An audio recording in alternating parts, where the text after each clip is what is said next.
makan ketoprak. Kurang semangat, kurang kompak. Assalamualaikum warahmatullahi wabarakatuh. Waalaikumsalam warahmatullahi wabarakatuh. Masya Allah, ini dia yang ditunggu-tunggu. Alhamdulillah, kita bersyukur kepada Allah Subhanahu wa taala yang telah memberikan nikmat-nikmatnya kepada kita sehingga kita masih diizinkan untuk berkumpul, belajar kembali, mempelajari tentang apa? Kali ini kita akan mempelajari tentang sirah para sahabat. Sirah itu adalah perjalanan atau sejarah. Sahabat adalah gimana? Kita udah pernah bahas ya. Sahabat adalah seseorang yang bertemu dengan Nabi, lalu dia wafat dalam keadaan muslim dan beriman kepada Nabi. Jadi kalau misalnya kita nggak ketemu Nabi, kita disebut sahabat Nabi bukan? Bukan ya. Coba kita ulangi. Sahabat, syarat menjadi seorang sahabat Rasulullah itu ada 3. Yang pertama, bertemu Nabi Muhammad. Yang kedua, beriman kepada Nabi Muhammad. Ya, atau dalam keadaan muslim. Dan yang ketiga, wafat dalam keadaan muslim. Jadi, syarat menjadi seorang sahabat Nabi Muhammad ada 3. Yang pertama, bertemu atau melihat langsung dengan Nabi.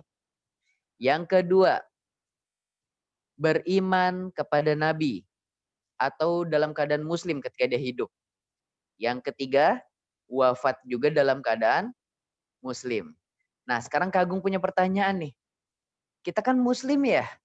Dan semoga nanti kita ketika meninggalnya muslim juga ya. Tapi kita nggak pernah ketemu Nabi nih. Apakah kita boleh kita mengaku diri kita sahabat Nabi? Boleh nggak?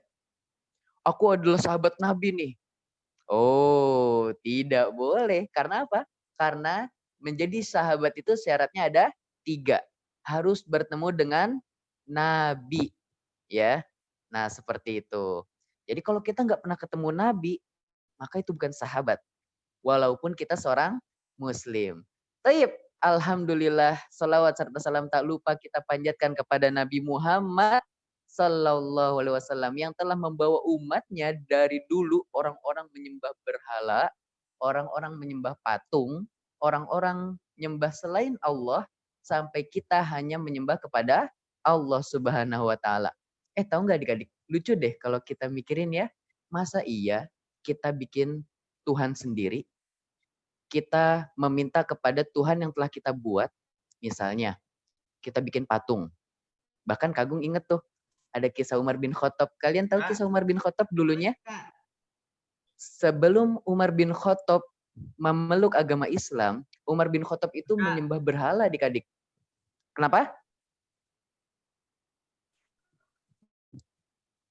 Lanjut ya. Oke, jadi sebelum Umar bin Khattab memeluk agama Islam, Umar bin Khattab ternyata menyembah berhala juga. Dan dulu di setiap rumah itu hampir punya berhala masing-masing. Jadi di setiap rumah mereka punya Tuhan masing-masing. Ya, di zaman sebelum Islam datang, orang-orang di Mekah memiliki patung masing-masing di rumahnya. Bahkan Umar bin Khattab juga membuat patung buat dari roti. Karena pengen bikin patung dari tanah nggak bisa, akhirnya bikinnya dari roti adik-adik. Akhirnya dibikin dari roti, sudah jadi rotinya, sampai suatu ketika Umar bin Khattab kehabisan uang, Umar bin Khattab kehabisan makanan, nyari ke sana sini nggak ketemu. Ngeliat ada patung yang terbuat dari roti. Akhirnya apa yang terjadi? Iya, ternyata ketika dalam keadaan lapar, Umar bin Khattab pun memakan patung tersebut. Masya Allah ya. Jadi ini bukti bahwasanya masa patungnya sendiri dimakan, masa Tuhannya sendiri dimakan, ya? Apakah patung bisa mengelak atau misalnya ingat nggak kisah Nabi Ismail? Nabi Ibrahim ketika menghancurkan semua berhala-berhala. Ada nggak sih patung yang menangkis? Nabi Ibrahimnya mau mukul pakai apa? Pakai kampak, set. Tiba-tiba patungnya set, nggak kena. Iya. Ada nggak? Nggak ada. Patungnya semuanya diem. Karena patung itu nggak bisa ngapa-ngapain. Yang bikin patung aja manusia ya. Dan bahan-bahannya, pasir, tanah, itu semua dari Allah. Kok disembah? Yang anehnya itu di situ. Nah, jadi coba adik-adik kalau misalnya ngelihat misalnya ada patung nih ya, di jalan atau di rumah, mungkin kalian pernah ngelihat patung ya? Coba kalian cubit. Iya ada patung, cubit ah. Apakah nanti patungnya akan membalas, nyubit-nyubit. Gak mungkin ya. Atau misalnya kita lagi jalan, ih ada patung palanya botak, jitak, tak. Apakah nanti dia akan membalas, kamu jitak-jitak, tak. Gak mungkin ya.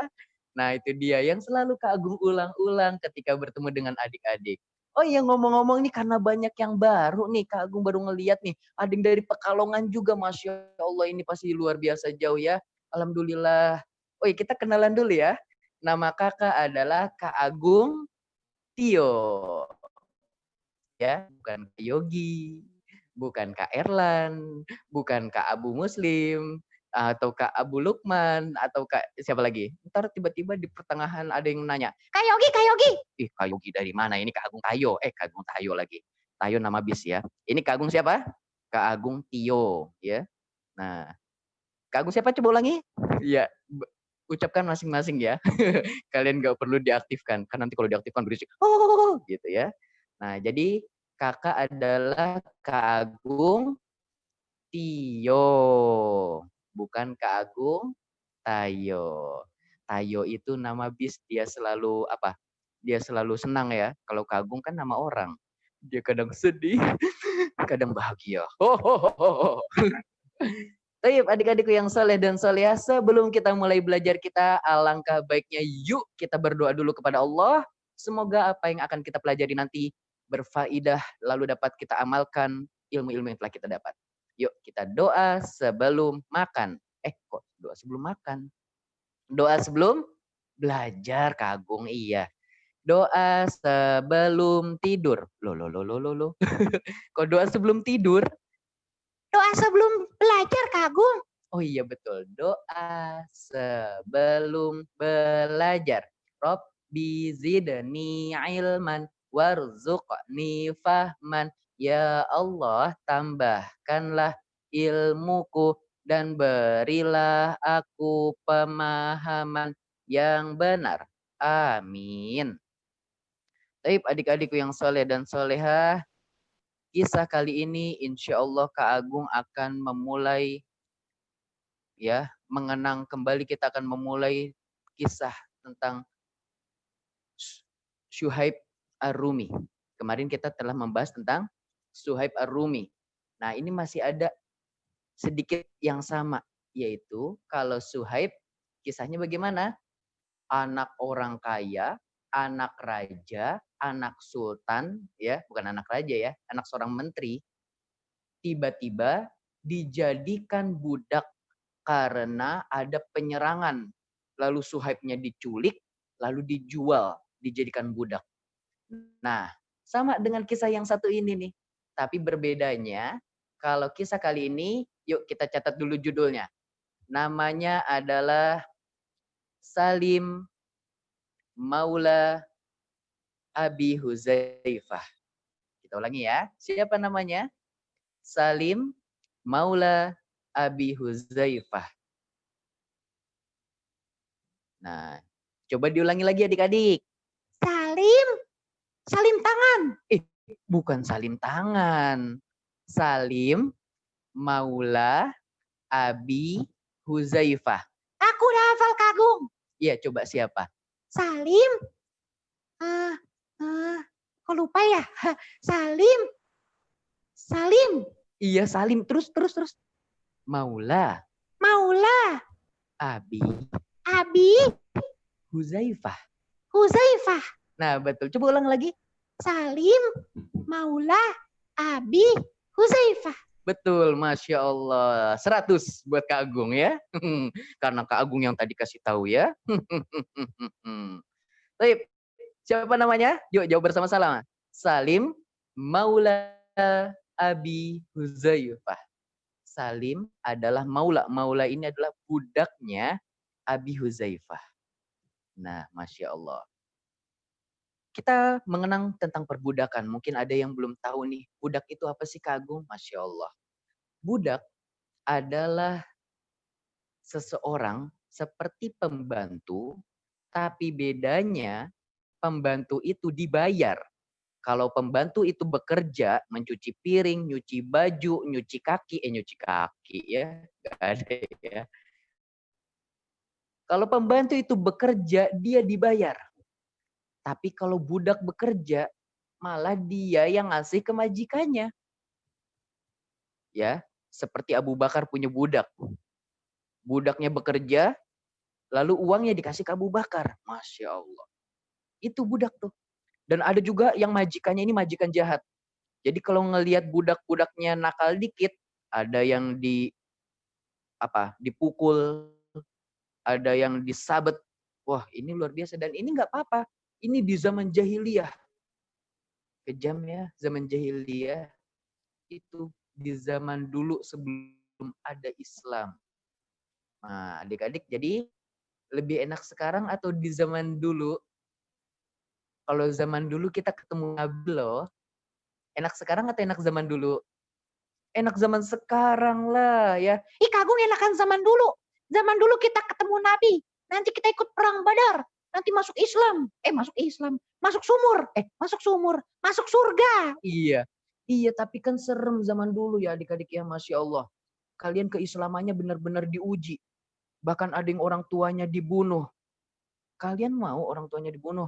Nggak mau Kak Agung, serem. Iya emang serem. Maka dari itu enak zaman sekarang. Kita jadi orang Islam nggak takut dibunuh. Orang tuanya alhamdulillah hidup bebas, bahagia, punya rumah, bisa makan. Zaman dulu adik-adik serem banget jadi orang Islam zaman dulu. Walaupun enak ketemu Nabi Muhammad. Tapi nggak mudah. Ya. Nah kita kembali lagi. Budak adalah sosok pembantu yang tidak dibayar. Dan majikannya bebas mau ngapain aja nih orang. Mau ngapain aja si budak ini bebas. Ya, makanya budak itu menyeramkan sekali ya. Disiksa dia apain, gak ada yang larang. Karena memang itu budak itu hasil dari rampasan peperangan. Misalnya, dulu ada orang-orang Belanda menjajah Indonesia. Lalu orang-orang Indonesianya ditawan, diambil, ditangkap. Nah, itulah yang disebut dengan budak. Orang-orang yang ketangkep itu disebut budak. Harus nurut apapun yang diinginkan oleh orang Belanda. Alhamdulillah zaman sekarang nggak ada perbudakan ya. Kalau masih ada zaman perbudakan, serem banget pastinya dong. Nah, taib. Kita lanjut ya. Itulah Salim Maula Abi Huzaifah. Jadi sahabat yang satu ini adalah seorang budak. Budaknya siapa? Budaknya Abi Huzaifah. Nah, jadi namanya adalah Salim. Salim siapa? Salim adalah budaknya Abi Huzaifah. Salim termasuk orang yang pertama kali awal-awal masuk ke dalam Islam. Turut serta juga dalam peperangan Badar. Kalian tahu perang Badar? Perang Badar adalah peperangan yang waktu itu kurang lebih kaum muslimin berjumlah 300 orang. Melawan kaum kafir Quraisy 1000. Masya Allah. 300 lawan 1000. Kira-kira ada yang satu orang perbandingannya ya. Satu orang bisa melawan 3 orang atau bisa melawan 4 orang. Kira-kira menang nggak sih? 300 lawan 1000. Coba kalian satu orang nih. Coba yang mana laki-laki mana angkat tangannya. Laki-laki satu orang ngelawan 3 orang. Kalian menang nggak kira-kira? Enggak Kagung. Kagung dong. Kagung satu orang berani melawan 10 orang. Anak TK. Ya, 10 orang anak TK. Anak TK mah kecil Kagung. Iya, 10 orang mah kecil-kecil ya, apalagi anak TK. Serung, Kagung saltoin ntar. Ya, jadi bisa nggak satu orang ngelawan 3 orang? Apalagi badannya besar-besar zaman dulu ya. Nggak ada yang anak TK. Mana ada perang lawan anak TK? Nggak ada ya. Tapi dengan izin dari Allah, apa yang Allah katakan? Allah berfirman di dalam Al-Quran, dan kami utus 1000 malaikat, dan kami tahu dulu kaum muslimin waktu itu adalah dalam keadaan benar-benar lemah. Jadi ternyata kaum muslimin bisa menang melawan 1000 orang kafir Quraisy. Dengan bagaimana caranya? Dengan diutus malaikat berjumlah 1000 dan akhirnya menang kaum muslimin. Masya Allah. Itu bantuan dari Allah Subhanahu wa taala, ya. Makanya tuh kok bisa ya 300 lawan 1000 dan ternyata dibantu oleh Allah. Nah, ini dia karena keimanan. Mereka yakin, ayo terus maju aja, kita pasti akan berhasil nih memenangkannya nih. Kita beriman kepada Allah, Allah akan menolong kita. Dan akhirnya 300 orang ini yang sedikit Allah bantu dengan 1000 tawanan malaikat. Ya, 1000 kawanan bukan tawanan ya. Nah, selanjutnya orang-orang yang mengikuti Badar seperti Salim ini ngikutin Badar, perang Badar dia ikutin. Dan di setiap peperangan semuanya beliau ikutin. Gak ada perang yang gak diikutin. Ya, dan dijamin orang-orang yang mengikuti perang Badar adalah dosanya diampuni.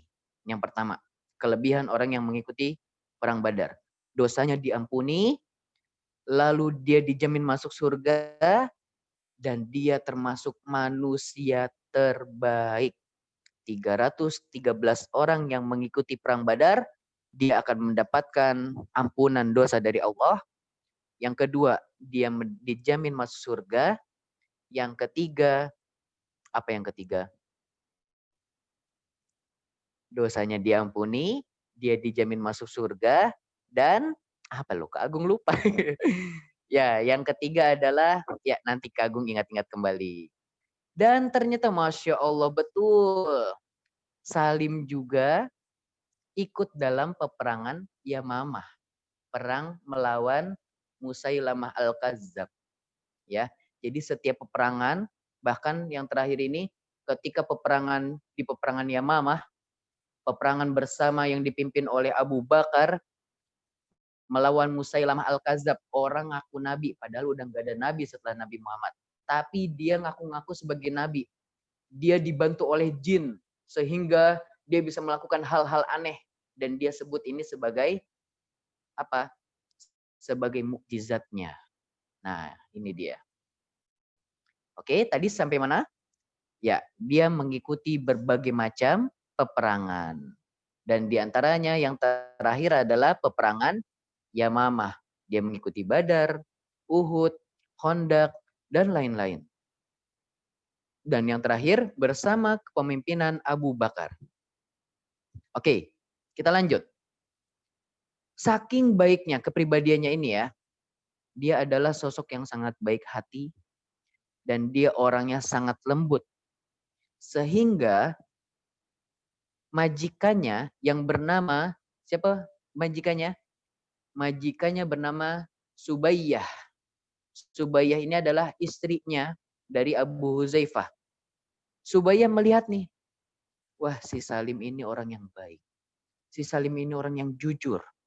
Masya Allah, dia kalau dijadiin budak ini kurang pantas. Akhirnya Subayyah ini istrinya Abi Huzaifah mengangkat dia menjadi seorang yang merdeka. Jadi udah bukan budak lagi, udah bebas. Nah, tapi Abu Huzaifahnya ini takut kalau misalnya dia dibebaskan, ya, dia udah nggak jadi budak lagi, nanti kan dia berarti udah nggak ada tanggungan, udah bebas nggak dikasih makan sama si Abu Huzaifahnya ini. Nah, nggak ada ya. Ya semoga yang lainnya ada. Coba kalau misalnya nggak ada suaranya, boleh diklik yang pojok kiri sebelah bawah. Ya. Nah, pojok kiri sebelah bawah ya kalau nggak ada suaranya ya. Insya Allah yang lainnya ada. Nah, ketika Salim ini ingin dibebaskan dari perbudakan, si Abu Huzaifahnya ini takut kalau misalnya nanti Salim bebas, terus dia hidup di luar, akhirnya dia jadi terlantar, makanya mau makan apa, rumahnya bagaimana, dia nggak punya, dan lain-lain. Akhirnya diumumkan oleh Abu Huzaifah. Abu Huzaifah ini sayang banget sama si Salim. Ya, dua orang ini, Masya Allah, saling mencintai karena Allah. Dan dua-duanya memeluk agama Islam, adik-adik. Lalu Abu Huzaifah mengumumkan, hei orang-orang Mekah, sesungguhnya Salim ini aku angkat ia sebagai anak angkatku. Jadi kalau diangkat menjadi anak, ya, jadinya apa? Salim ini makanya terjaga, rumahnya ada, dan lain-lain. Pokoknya kebutuhannya tercukupi. Jadi diumumkan, hai orang-orang Mekah, Salim sekarang bukan budakku. Salim sekarang adalah anak angkatku. Lalu kata orang-orang Mekah apa? Sehingga orang-orang menyebut mereka adalah Salim itu anaknya Abu Huzaifah. Dulu mereka menyebutnya Salim bin Abu Huzaifah. Sampai akhirnya turun ayat yang melarang hal tersebut. Jadi kalau anak angkat tetap disebutin nama ayahnya. Nggak boleh disebutin nama bapak angkatnya. Ya. Lalu dikatakan, panggillah mereka. Ud'uhum li'abaihim.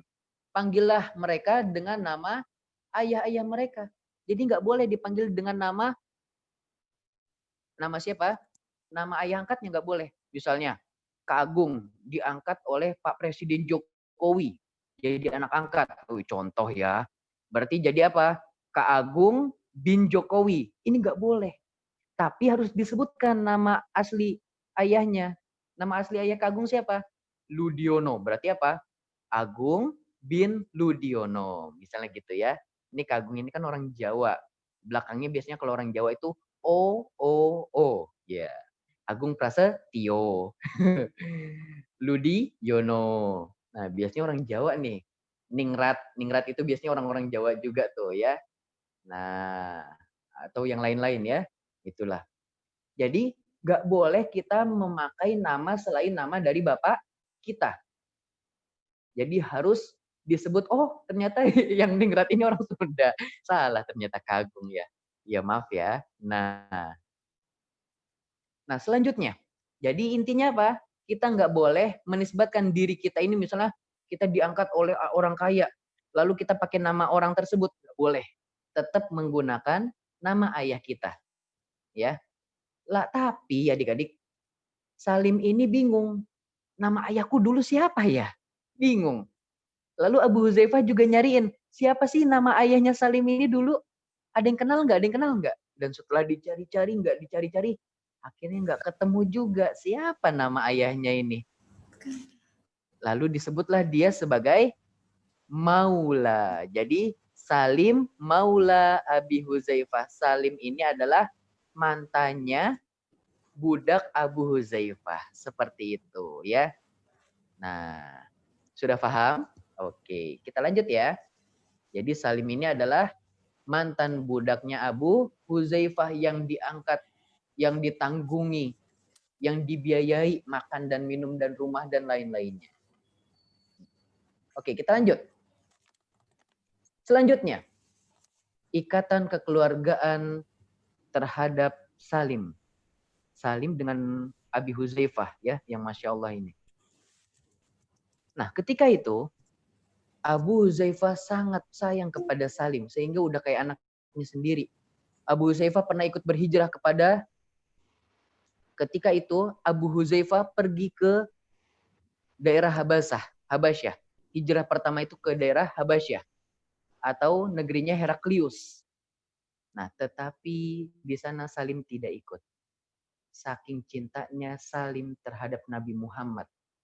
Nah, jadi waktu itu ketika orang-orang pergi ke negeri Habasyah, hijrah ke negeri Habasyah, kecuali Nabi Muhammad dan Abu Bakar tetap di kota Mekah. Salim ikut-ikutan. Gak pergi ke negeri Habasyah. Akhirnya, apa yang terjadi? Salim banyak menuntut ilmu kepada Nabi Muhammad Sallallahu Alaihi Wasallam. Dan dikabarkan juga dari Nabi Muhammad Sallallahu Alaihi Wasallam bahwasanya kalau kalian ingin menuntut ilmu Quran, maka ambillah ilmu tersebut dari Salim Maula Abi Huzaifah. Masya Allah ya. Jadi Salim ini termasuk di antara para sahabat yang memiliki hafalan Quran terbanyak. Nah ini dia, luar biasa ya. Dicatat, Salim di antara sahabat yang memiliki hafalan Quran yang paling banyak. Di antaranya siapa saja yang memiliki hafalan Al-Quran terbanyak? Rasulullah sendiri yang merekomendasikan. Rasulullah bersabda, pelajarilah ilmu Al-Quran dari 4 orang. Siapa saja? Yang pertama, Abdullah bin Amr. Yang pertama adalah Abdullah bin Mas'ud. Yang kedua, Salim Maula Abi Huzaifah. Yang ketiga, Ubay bin Ka'ab. Yang keempat, Mu'az bin Jabal. Kita ulangi ya. Pelajarilah Al-Quran dari 4 orang berikut. Siapa saja orang tersebut? Yang pertama, Abdullah bin Mas'ud. Yang kedua, Abu Salim Maula Abi Huzaifah. Yang ketiga, Ubay bin Ka'ab. Dan yang keempat adalah Mu'az bin Jabal. Nah, jadi Salim bin Abi Huzaifah termasuk orang-orang di antara orang-orang yang memiliki hafalan terbanyak. Ya, Abdullah bin Mas'ud, Salim bin Abi Huzaifah, Ubay bin Ka'ab, ya, dan juga terakhir Mus'ab bin Jabal. Dan waktu itu, ketika itu Salim pernah menjadi imam di hadapan Abu Bakar dan sahabat yang lainnya. Dan ini keutamaannya. Jadi, kalau kita mau memilih imam, adalah bukan imam yang paling tua.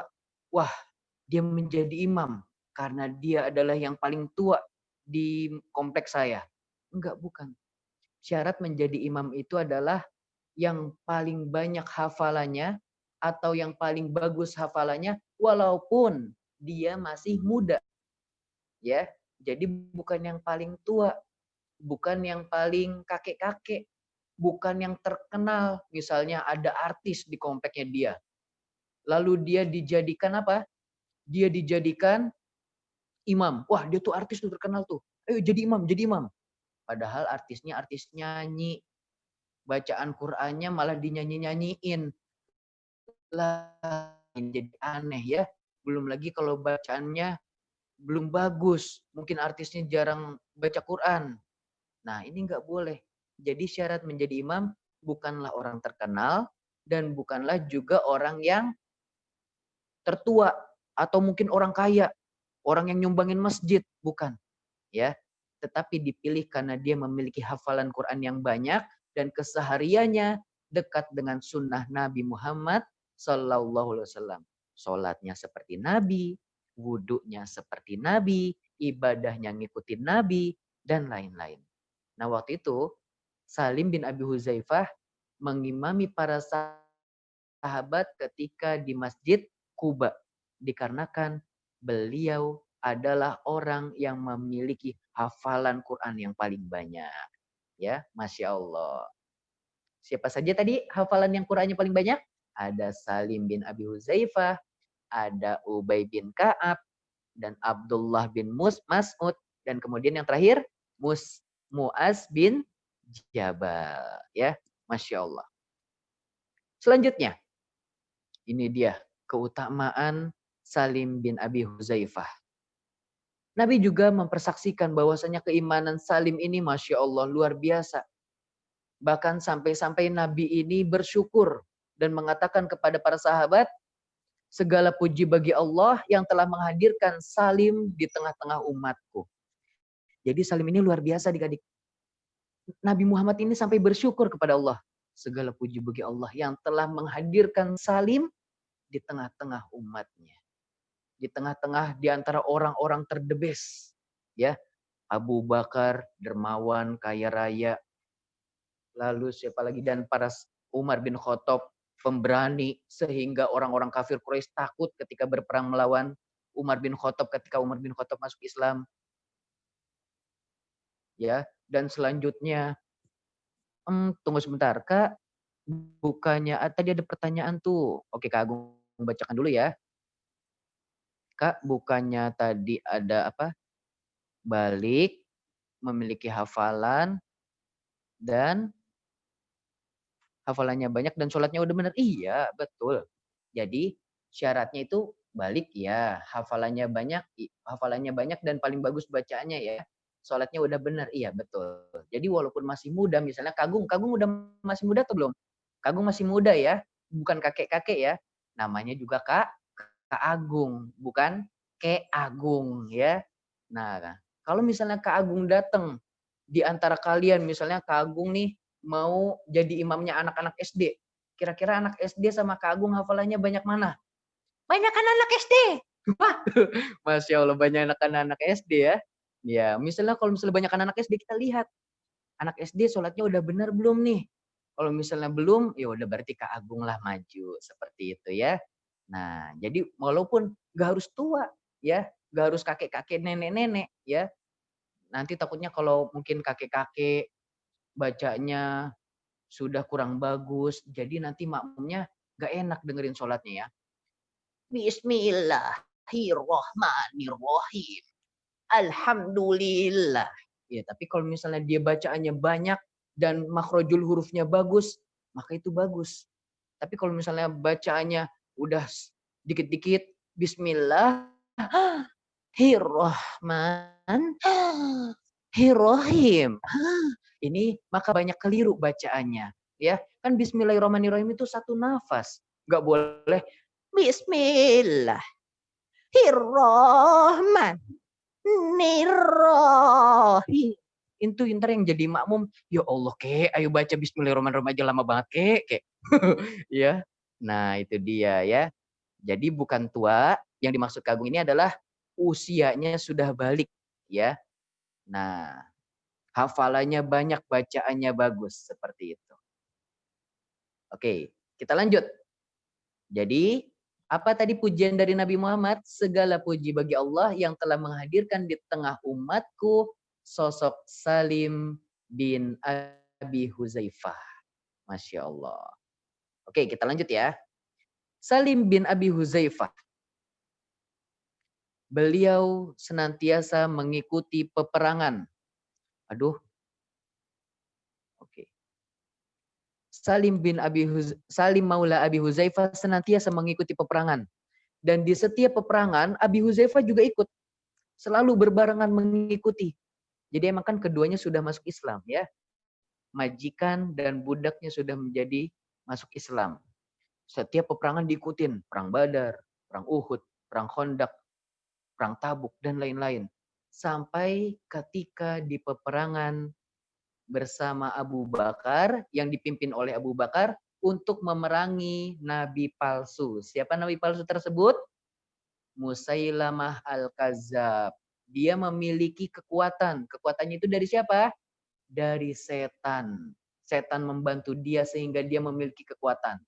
Jadi kalau ada orang, misalnya, wah, semalam aku ngimpi ketemu Nabi Muhammad. Terus aku diajarin biar puasa makan nasi putih terus. Gak boleh minum yang berwarna-warna. Biar nanti kita bisa terbang. Waduh, ini khawatirnya dia bukan ketemu Nabi Muhammad. Khawatirnya nanti dia ketemu setan adik-adik. Ya, karena coba Nabi Muhammad aja waktu perang bisa terbang nggak? Nggak ada. Satupun sahabat Nabi nggak ada yang bisa terbang. Syur! Waduh, kalau sahabat Nabi bisa terbang, otomatis peperangan pasti menang terus.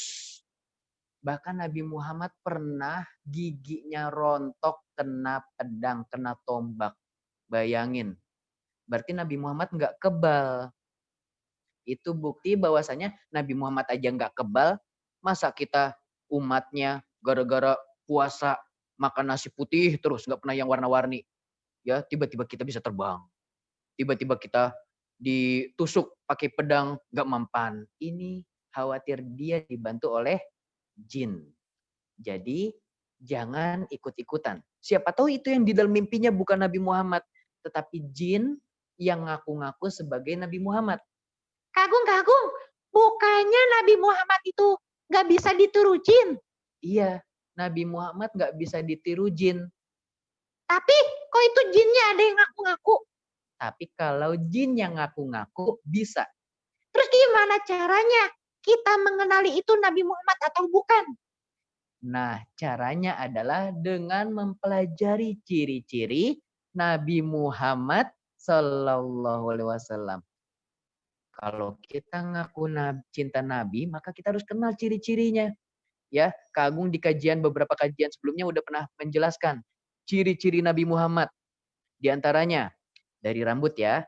Rambutnya tidak lurus, tajam, tidak juga keriting kribo. Ya, keriting makan kebo. Enggak, ya. Nah, tapi ikal, twing bergelombang seperti itu. Lalu kulitnya. Nih, jadi cerita kisah Nabi dulu ya, biar kalian tahu ya. Lalu kulitnya tidak putih banget, tidak juga hitam seperti orang Afrika atau seperti Hamzah, budak kulit hitam legam ya. Kagum pernah ngelihat orang kulit hitam Afrika. Temenan malah Kagum. Kagum punya 3 teman, ini hitamnya hitam luar biasa. Orang NTT, orang Papua kalah hitamnya. Bahkan kalau misalnya mati lampu ya, gelap-gelapan, itu mungkin yang kelihatan cuma putih-putih dari mata dan giginya yang bersih. Masya Allah. Wah serem banget dong Kagum. Iya itu saking hitamnya ya. Kagum hitam nggak? Enggak, Kagum coklat ini. Orang NTT itu belum hitam. Orang Afrika tuh hitam beneran ya. Masya Allah.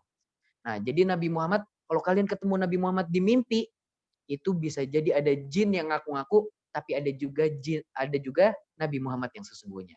Kalau Nabi Muhammad sesungguhnya kita lihat rambutnya ikal nggak nih? Kalau rambutnya jabrik kayak anak pang, wah berarti bukan Nabi Muhammad ini, bukan Nabi Muhammad ya. Kita lihat rambutnya belah 2 nggak nih?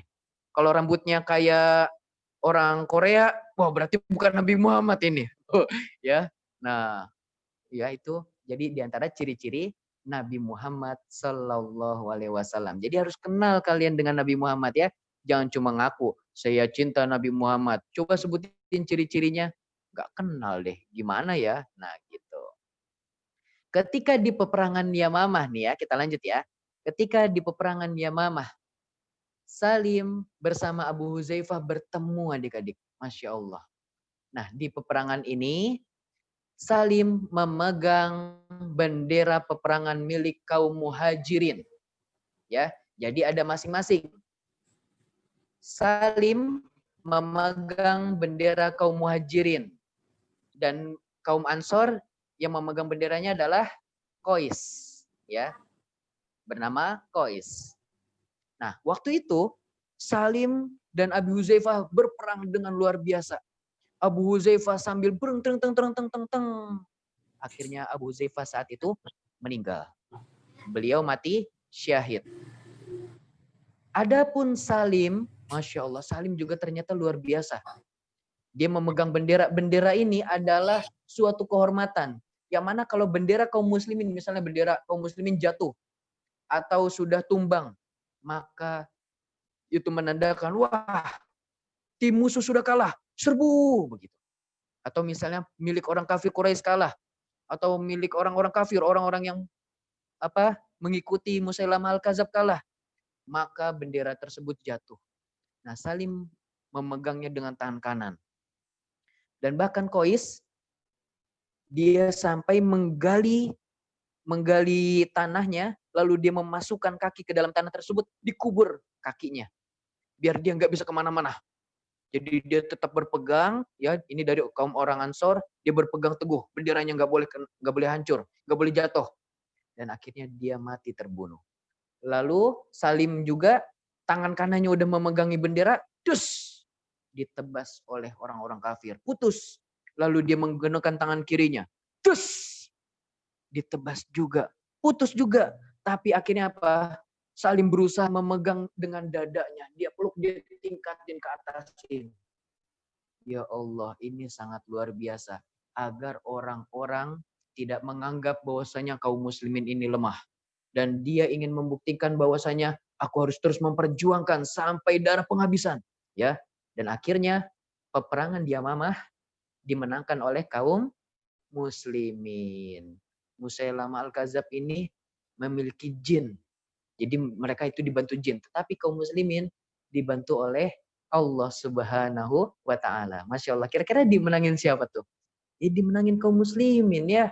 Karena langsung dibantu oleh Allah Subhanahu wa Ta'ala. Masya Allah. Begitulah kisah Salim Maula Abi Huzaifah. Bahkan Umar bin Khattab pernah berkumpul bersama para sahabat, lalu ini berangan-angan. Ayo para sahabat, silahkan kalian berangan-angan. Apa angan-anganmu? Ya, ini angan-angan para sahabat ya, ketika dikumpulkan di dalam sebuah rumah. Lalu salah seorang sahabat mengatakan, "Ya Rasulullah, kalau di rumahku ini dipenuhi dengan emas, maka emas-emas semua ini akan kuinfakkan untuk jalan Allah Subhanahu wa taala."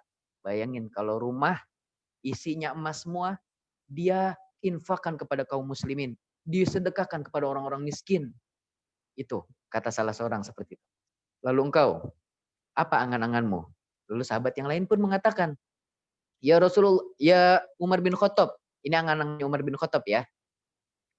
Lalu dikatakan oleh Umar bin Khattab, "Hei sahabat, apa angan-anganmu?" "Wahai Umar bin Khattab, kalau aku di rumahku terdapat permata, berlian, zamruj, ini lebih mahal daripada emas harganya." Kalian harus tahu dulu ya, emas itu seukuran segini nih garis, tipisnya sekecil kartu ATM. Kalian tahu kartu ATM nggak? Ya, tahu ya. Tipis banget kan? Atau kartu KTP atau kartu yang lain. Itu udah kecil, tipis, itu harganya satunya itu bisa 900.000, atau dulu ketika awal-awal pandemi corona itu harganya 1 juta. Kecil banget, udah kecil, tipis, kuning, hidup lagi. Nggak hidup ya. Nah, itu kecil banget padahal. Harganya 1 juta adik-adik. Nah, seorang sahabat ini mengatakan, kalau di rumahku ada emas, maka semuanya akan kuinfakkan untuk jalan Allah. Akan kusedekahkan untuk orang-orang miskin dan lain-lain. Lalu seorang sahabat lagi mengatakan, kalau di rumahku ada permata, berlian, zamruj, harganya lebih mahal lagi. Serumah penuh, maka aku akan infakkan untuk jalan Allah Subhanahu wa taala. Jadi emang zaman dulu itu orang ketika mereka kaya, mereka rajin sekali berinfak. Orang-orang miskin juga rajin berinfak seperti Umar bin Khattab. Umar bin Khattab ini aslinya orang kaya, dia banyak uang, tapi dia lebih memilih hidup sederhana, lebih memperhatikan umatnya, lebih memperhatikan kaumnya. Kaumnya banyak yang miskin, dia punya uang, dikasih. Ya, Masya Allah. Nah selanjutnya, apa angan-angan Umar bin Khattab? Kan tadi kan para sahabat udah nyebutin. Lalu Umar bin Khattab mengatakan, aku berangan-angan seandainya di rumah ini terdapat siapa? Terdapat Salim bin Abi Huzaifah, Abu Ubaidah al-Jarrah, Mu'az bin Jabal. Masya Allah. Jadi yang diinginkan oleh Umar bin Khattab adalah rumahnya tersebut dipenuhi oleh orang-orang yang menghafal Al-Quran. Ini membuktikan bahwasanya orang yang menghafal Al-Quran itu lebih utama daripada orang-orang yang kaya raya. Masya Allah ya adik-adik ya. Mungkin adik-adik di sini ada yang hafalannya baru surat An-Nas. Nggak apa-apa. Allah muliakan kalian dengan hafalan tersebut.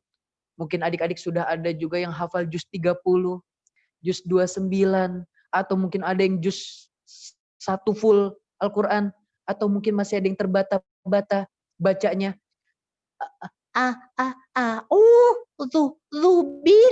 Billah gitu ya. Itu nggak apa-apa. Barang siapa yang membacanya terbata-bata, maka ia akan mendapatkan 2 pahala adik-adik. Yang pertama, pahala karena dia membaca Al-Quran. Yang kedua, pahala karena dia mempelajari Al-Quran. Walaupun terbata-bata. Ya. Jadi kita nggak boleh ngejek-ngejek. Misalnya ada bapak-bapak baca Qurannya masih terbata-bata. Nggak boleh diejek. Ih bapak-bapak kalah sama anak kecil. Nggak boleh. Allah muliakan bapak tersebut. Ya, Allah berikan pahala kepada bapak tersebut. Mungkin ketika kecilnya gak dimasukin TPQ. Mungkin ketika kecilnya gak diajarin sama orang tuanya. Ya, sehingga pas sudah besar, akhirnya dia gak bisa baca Quran. Nah, Umar bin Khattab berangan-angan, seandainya rumah ini terdapat Salim, terdapat Mu'az bin Jabal, terdapat sahabat-sahabat yang menghafal Al-Quran. Masya Allah. Jadi adalah keutamaan para penghafal Al-Quran. Jadi adik-adik nih ya, sedikit Kak Agung beritahukan, kalau kalian disuruh Umi, disuruh Abi untuk murojaah Al-Quran, jangan males. Umi baru kemarin ngafalin surat An-Nazi'at, masa sekarang ngafalin lagi An-Nazi'at?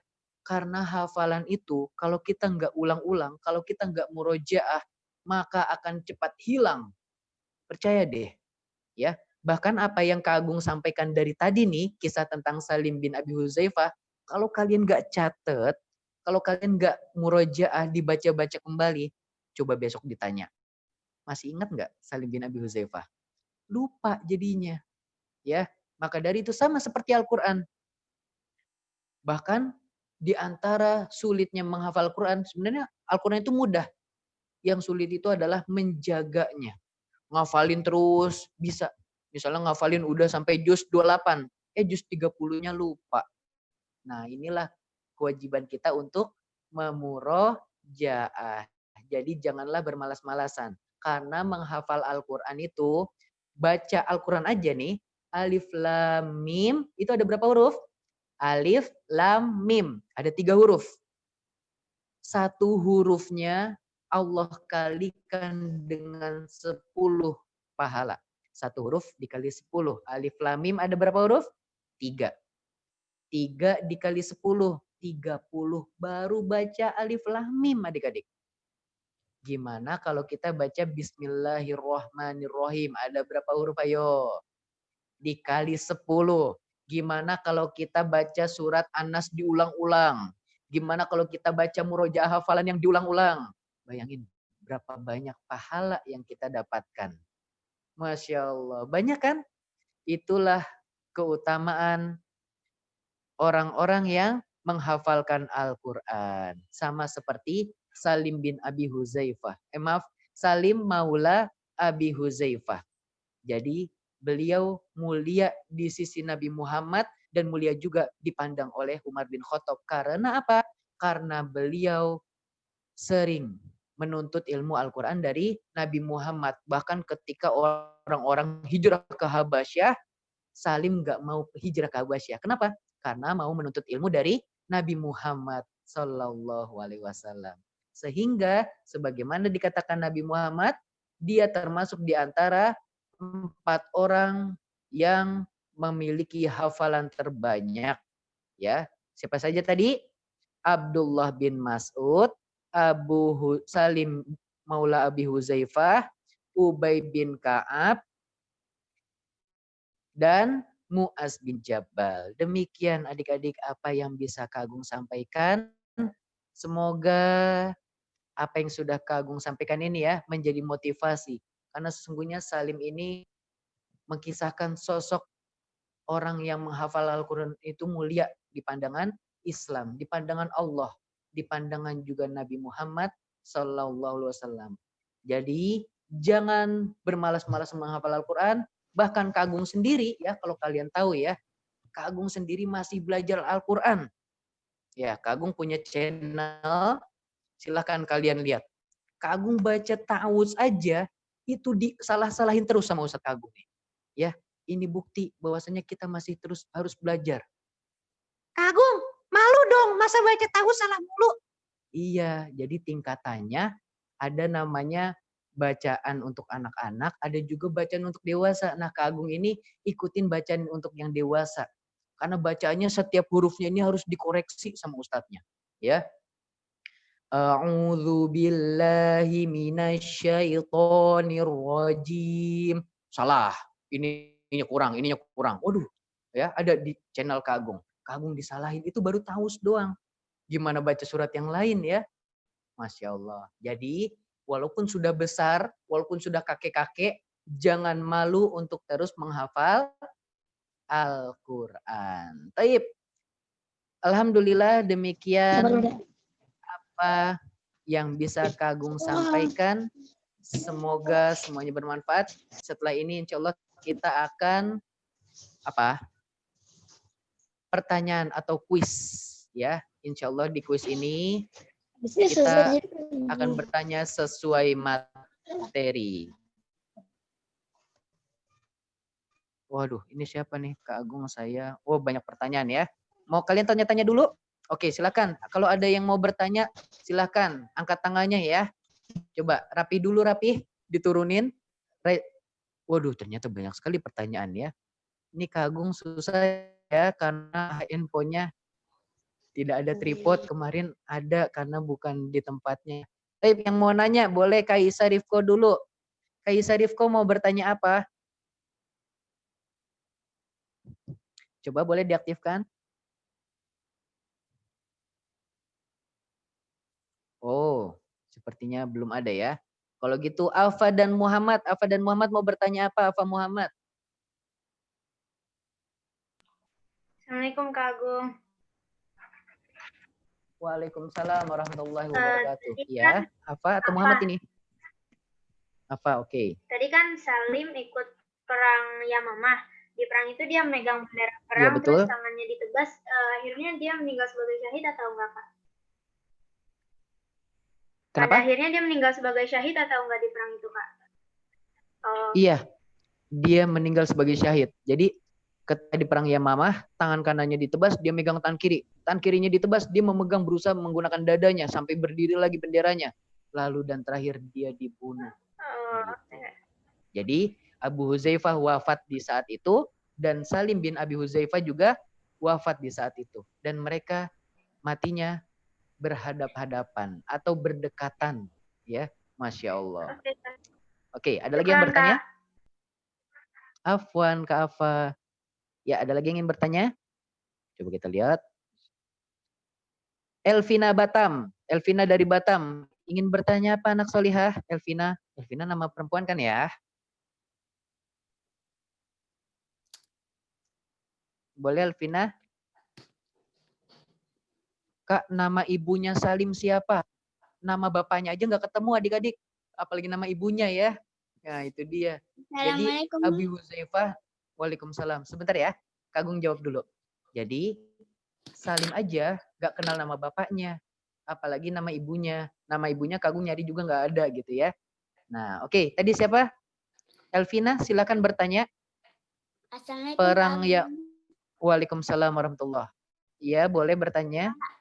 Saya mau tanya, kakak udah ingat belum kelebihan orang yang ikut perang Badar yang ketiga? Saya belum catat, Kak. Yang ketiga.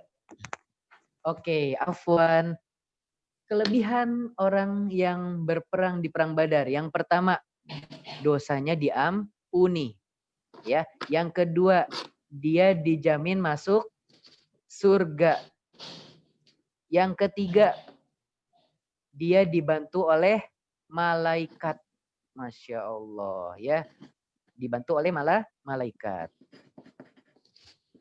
Baik. Dibantunya berapa malaikat? Dibantu dengan 1000 malaikat. Luar biasa. Jadi tiba-tiba Allah turunkan 1000 malaikat untuk melawan orang-orang kafir Quraisy. Otomatis menang ya. Siapa yang bisa ngalahin malaikat ya? Malaikat itu kan, waduh, luar biasa. Dan, oh ya maaf, dan dia menjadi manusia terbaik. Ya. Nah, malaikat yang ikut dalam perang Badar adalah malaikat terbaik. Ini ucapan dari malaikat Jibril. Dan manusia terbaik adalah manusia yang mengikuti perang Badar. Jadi ada dua, malaikat terbaik dan manusia terbaik adalah mereka yang mengikuti perang Badar. Oke, Kagung ulangi. Dosanya diampuni, dia masuk ke dalam surga, dan dia menjadi manusia baik dan juga malaikat terbaik. Oke. Ada lagi yang ingin bertanya? Boleh, Laksamana Al-Kairo. Ini dari Kairo ini, Masya Allah. Laksamana, boleh bertanya apa nih?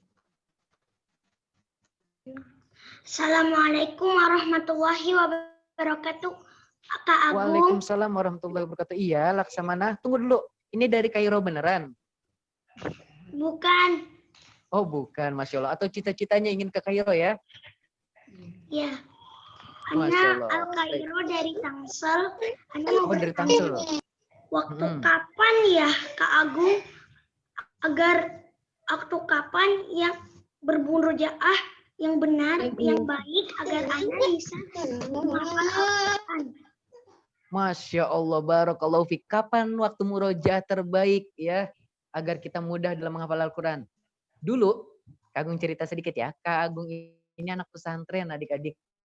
Ya, Kak Agung sudah 4 tambah 3 berapa? 7. 7 tahun Kak Agung berada di pesantren. Dan Kak Agung setiap menghafal Al-Quran itu bersama teman-teman, bersama guru-guru, itu di waktu subuh. Jadi setelah sholat subuh, ya biar nggak ngantuk, kita wudhu, lalu jangan lupa ingat, setan itu mengikat kita dengan 3 hal, yaitu bagaimana cara melepasnya, dengan berwudhu, lalu kita bersegera melaksanakan sholat, lalu kita berzikir, ya diantaranya doa bangun tidur, biar kita fresh, biar kita segar, biar kita nggak males-malesan beribadah pada Allah. Nah setelah itu insya Allah, setelah sholat subuh kita melakukan 3 hal tersebut, insya Allah kita akan fresh, maka baca Al-Quran. Nah baca Al-Quran di saat pagi tersebut, waktu otak-otak kita itu lagi gampang banget nerima, gampang banget ngafalin. Ya, jadi menghafalnya di waktu pagi hari. Kalau dulu Kak Agung sampai ada yang ngantuk, itu sampai berdiri loh. Masya Allah, berdiri ngantuk. Jadi kalau duduk ngantuk, kita berdiri sambil ngafalin. Atau sambil pakai earphone, sambil murojaah. Misalnya kita udah pernah hafal surat An-Nas, mau di murojaah, pakai earphone, setel murotal. Qul a'udzu birabbin nas. Kalau anak kecil bisa Muhammad Toha, kalau yang sudah dewasa boleh dengan syekh-syekh yang lain ya, atau boleh dengan Syekh Musyari Rosid atau Syekh Aiman Suwaid ya. Masya Allah, seperti itu. Jadi di pagi hari adalah waktu terbaik untuk kalian menghafal atau murojaah Al-Quran. Dan gak cuma di pagi hari Kak Agung menghafal, di siang hari juga ternyata seperti itu. Tapi kalau siang biasanya kita udah capek ya, udah misalnya kita di siang itu udah sekolah, jadinya siang-siang udah mulai capek. Jadi Kak Agung itu 3 kali. Pagi hari setelah sholat subuh, siang hari setelah zuhur, dan maghrib. Nah, waktu belajar kalian ini maghrib. Maghrib itu bagus buat murojaah. Pagi-pagi bagus buat menambah Al-Quran. Siang-siang bagus juga untuk murojaah. Seperti itu, Laksamana. Semoga bermanfaat ya. Baik. Wah, masih ada 2 lagi pertanyaan ya. Oh, 1 lagi pertanyaan. Ahmad Fadil dari Cikarang, boleh bertanya silahkan. Ahmad Fadil mau bertanya apa? Kak Agung, Ya. perang apa saja yang diikuti Salim? Ya, sebagaimana tadi Kak Agung sudah jelaskan ya, Salim mengikuti setiap peperangan yang diadakan oleh Rasulullah. Badar, Uhud, Khandaq, Hudaybiyah, dan lain-lain. Dan di antara peperangan yang bersama Abu Bakar adalah perang Yamamah. Perang melawan Musailamah Al-Kadzab atau nabi palsu yang dibantu oleh jin. Oke. Ada lagi? Alhamdulillah sudah ya pertanyaannya ya. Nah sekarang Kak Agung gantian mau bertanya kepada adik-adik. Apakah adik-adik memperhatikan atau menyimak atau mencatat? Semoga kalian catat ya, karena ilmu itu mudah terlepas, mudah lupa. Nah, jadi